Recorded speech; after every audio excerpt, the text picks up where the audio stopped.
학생 수련원이 없는 도시가 한 군데 있습니다. 혹시 충청북도를 아세요? 충청북도는 내륙도시입니다.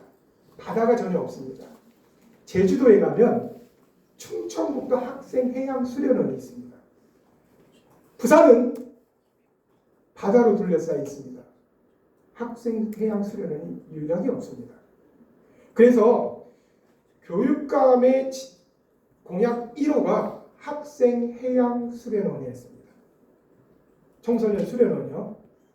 그래서 끊임없이 교육감님을 설득을 하고 이제 부산 광역시장님도 설득을 해야 되는 부분, 감사하게도 부산 광역시장님께서 모르는데 그 일대를 관광특구로 지정을 하셨고요.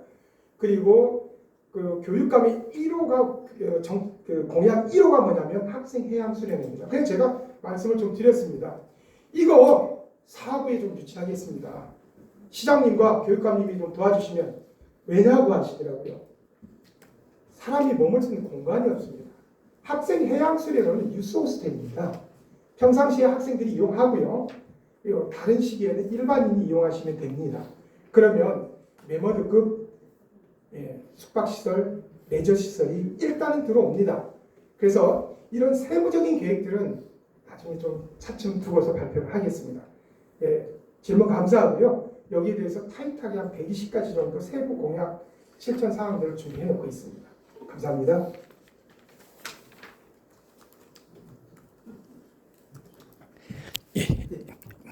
네.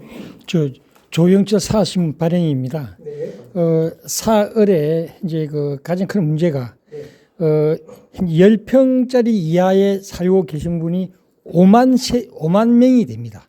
그 사실을 알고 계시는지 모르겠고요. 네. 그리고 현재의 그 65세가 아까 통계 논문처럼 약 한 55%가 살고 있는 좀 특수한 곳입니다. 어찌 보면 사을은 부산의 최고 갓난한 도시라고 보는데요. 네. 앞으로 5만 세대가 살고 있는 10평짜 이하의 그 세대에 대한 정책이나 그런 계획을 한번 말씀해 주세요. 예, 지금 말씀하신 그 10평, 9평짜리 미만 그 거주 인구가 굉장히 많습니다. 이 지역, 집중되어 있는 지역이 사실은 신평, 부평, 감천은 뭐 말할 것도 없고요. 다 사진에서 보시다시피. 그래서 제가 아까 선언문에서 말씀을 드렸듯이 이 지역을 구석구석 돌아보지 않은 정치인이라면 항만 건설하겠다, 다대 신공항 건설하겠다, 해저터널 뚫겠다, 이게 정확한 공약이 들어가는 게 맞습니다. 한데 정말로 시민들과 국민들의 삶의 현장에 들어가서 골목골목 다녀본 분이라면, 그런 정치인이라면 그 얘기가 쏙 들어갈 겁니다. 특히 지금 말씀하신 지역이 주로 어디냐면 신평일동 있잖아요. 그렇죠. 감천동은 뭐 제가 말씀 안 드려도 사진에서 너무 많이 보셨을 거고요. 그래서 이 지역을 이분들의 주거 환경을 개선하기 위해서는 지금 그 지역을 가보신 분들은 알지만 건물과 건물 사이가 사람 하나 지나가기도 힘든 그런 공간들도 있습니다. 그래서 이 지역을 재건축, 재개발 굉장히 어려운 문제가 될 것입니다. 그래서 저는 지금 YK 스틸 부지 아시죠? 사하신문 기자님이시니까 이 부지라든지 또 감천 일동의 재개발 부지라든지 이런 데를 영구임대주택이라든지 또는 국민임대주택이라든지 이런 평수 적은 그런 주거 환경들을 집중적으로 좀 개발을 해야 된다고 생각합니다. 근데 좀 제가 이런 얘기를 드리면은 국토교통부라든지 건설회사랑 굉장히 배치되는 문제입니다. 왜냐하면 돈이 안 되는 사업이거든요. 적어도 거기에 CBU, 여기 아닙니다. 바다가 잘 보이는 CBU가 저는 좋은 전망이 좋은 아파트들, 평수 큰데 쾌적한 아파트를 지어야 되거든요. 그러면 결론적으로 가서 저희 사 주민들은 9평 팔아서 돈 얼마 되겠습니까? 아파트 살 수 있나요? 없습니다. 부산 시내에서 아파트, 제가 부동산을 돌면서 깜짝 놀랐던 것 중에 하나가, 죄송합니다, 어느 지역에 가면요 47평짜리 아파트가 3억대 초반밖에 안 합니다. 부산 시내에 이런 지역이 있을까요?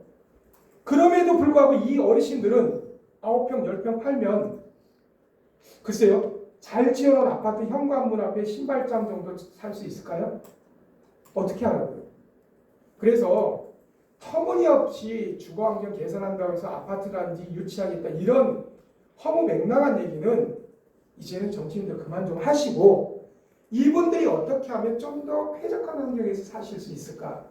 그래서 그런 지금 개발 예정지나 이런 데를 국민임대주택이라든지 영구임대주택을 유치할 수 있는 방안들을 같이 머리를 대고 고민을 해야 된다고 생각합니다.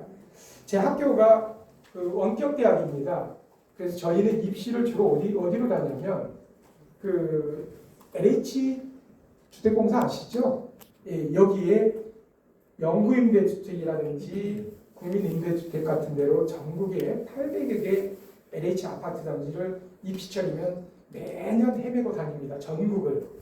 그래서 그런 주거 여건에 대해서는 누구보다 많이 보고 느끼고 한 게 많습니다. 그래서 사구 주민들의 주거 환경 여건 개선을 위해서는 제가 국토부 장관은 아니지만 국토교통부 장관은 아니지만 누구보다 더 실제적인 계획을 세울 거라고 자신합니다. 감사합니다.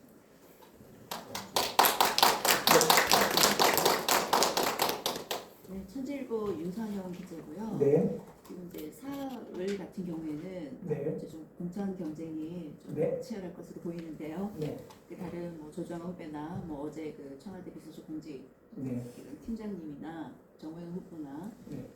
다른 후보들에 비해서 또 이렇게 후보님의 강점 네. 좀 말씀해 주실 수 있을까요?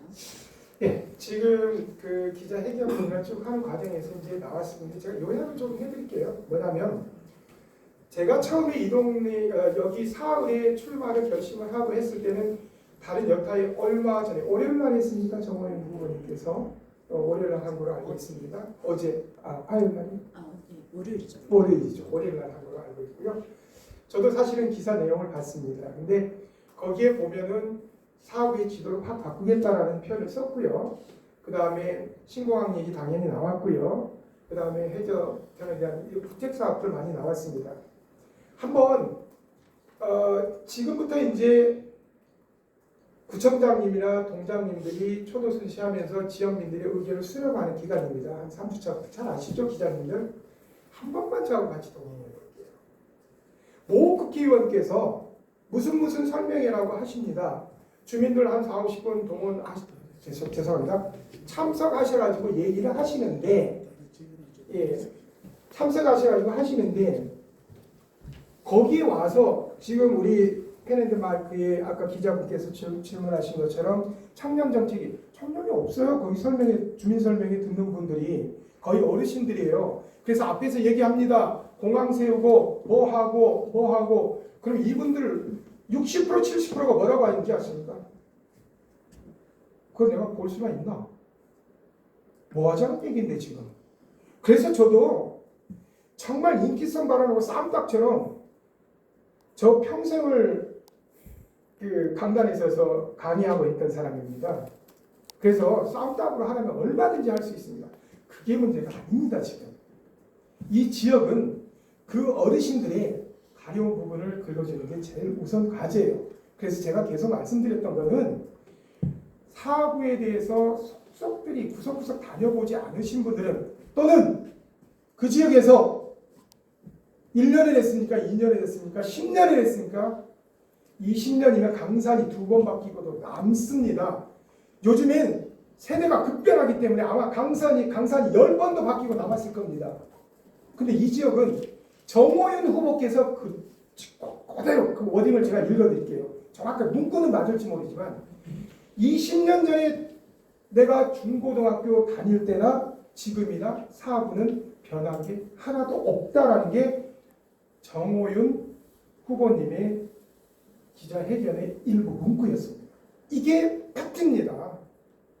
그래서 저는 공약을 멋이 없어도 좋으니까 일부 주민들이 죄송한 얘기지만 피라미드 구조에 있어서 상층부에 계시는 분들이 저를 못마땅하게 생각하실지 모르겠지만 일단은 살고 가야 되겠다라는 겁니다. 저는 제일 시급한 문제 공공의료 정책 물론 사갑에 생깁니다. 병원은. 제가 사을로 출마하는 거지 사구민 아닙니까? 예, 그래서 저는 다시 한번 말씀드리지만 못 부리는 거 그리고 화려한 정책 공약 이거보다는 삶의 정치를 하겠습니다. 대한민국이 실종돼 있는 민생 정치를 하겠습니다. 그래서 살기 좋은 사흘로 만들기 위해서 최선을 다하겠습니다. 이게 정말 허접하지만 누구보다 강점이라고 봐주시면 감사하겠습니다. 감사합니다. 다른 기자님들 또 질문 있으십니까? 자, 그러면 없으시면은 이것으로 사흘 교육문화 전문가인 정상모 국민의힘 예비 후보자의 공식 출마 선언 및 핵심 공약 선포식을 모두 마치겠습니다. 감사합니다. 자, 예비 후보자는 사진 촬영이 좀 있겠습니다. 앞으로 나오십시오.